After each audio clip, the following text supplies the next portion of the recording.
Hi, this is Stephanie Miller from The Stephanie Miller Show. Please enjoy this exclusive clip from my show on Political Voices Network. And I just wanted to end today's show by thanking all of the wonderful people who work behind the scenes at this network. You may have seen some reports about me and the show. And after giving all of this some careful consideration and weighing an alternative time slot CNN offered me, I've decided to move on. I am grateful to CNN for the nearly 18 years I've spent here doing the news. People often ask me if the highlight of my career at CNN was at the White House covering Donald Trump. Actually, no. That moment came here when I covered former President Barack Obama's trip to Cuba in 2016 and had the chance to question the dictator there, Raul Castro, about the island's political prisoners. As the son of a Cuban refugee, I took home this lesson. It is never a good time to bow down to a tyrant. I've always believed it's the job of the press to hold power to account. I've always tried to do that here at CNN, and I plan on doing all of that in the future. One final message. Don't give in to the lies. Don't give in to the fear. Hold on to the truth and to hope. Even if you have to get out your phone, record that message. I will not give in to the lies. I will not give in to the fear. Post it on your social media so people can hear from you too. I'll have more to say about my plans in the coming days, but until then, I want to thank all of you for tuning in. It has been an honor to be welcomed into your home for all these years. That's the news. I don't know where I end and you begin. So I think I stole these from you, hero of democracy. And you were Warren Jingles, but yeah, Jim Acosta. It's because truth tellers are becoming rare, Right. like God bless him, right? For we just played him, obviously, at the top of the show.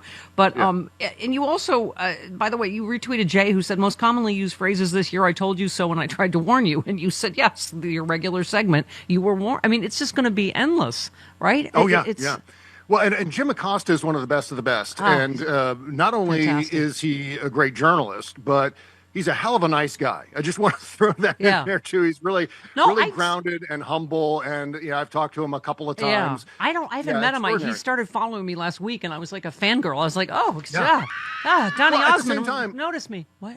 Yeah, it was during Donald Trump's first term. It was Jim Acosta and our friend Brian Karem, who were the ones in the White House press corps who really challenged Donald Trump during press conferences to the point where those Trump people won't be let in anymore. By the way, they're going to let in all right-wing douchebags like the guy yesterday that did like the Fox talking point as a question. I mean, I was going to say deucification of the press room. And this is how you fight back. Jim Acosta fired back at Trump's attacks. Of course, Trump celebrated him leaving CNN like a douche as he normally does. And so, by the way, he successfully sued them for revoking his White House press corps pass the last time, the Trump administration. But he said Trump is suffering from Acosta derangement syndrome. That's funny.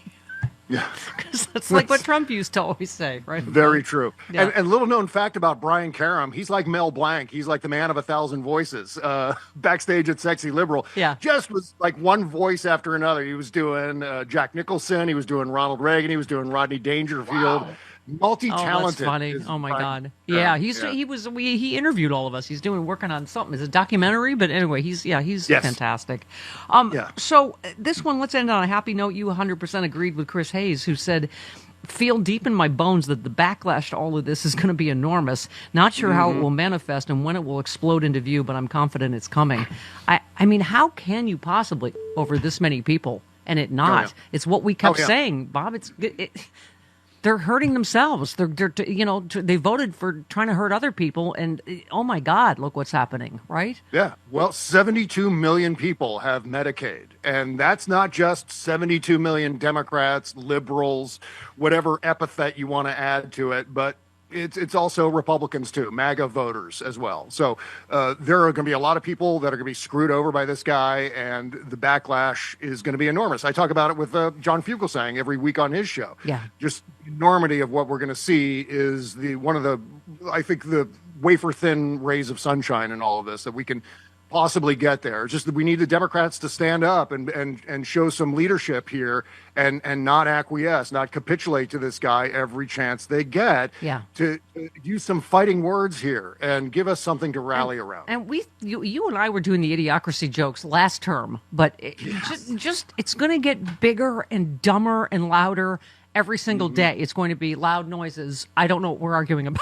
That's what it's going to be. Yeah. I mean, we were joking about the giant faucet he sent the military to turn on. I'm like, oh, it's full of Brawndo. I mean, but the segment that will just believe him, that Biden didn't leave astronauts stranded in space. Like they have to call Elon for a space Uber. Like, no. That's right.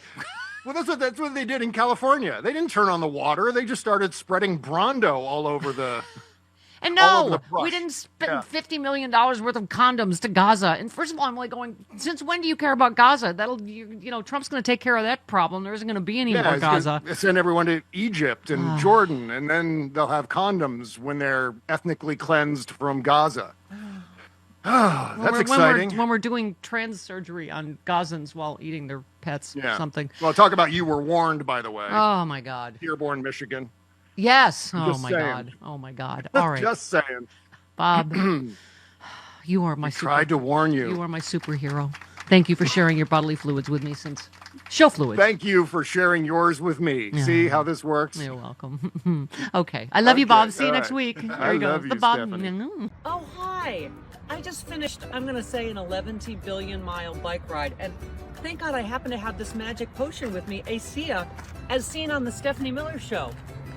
It helps my cells communicate better so that I can heal faster from overdoing because I'm lying about my age. I also use it on my face.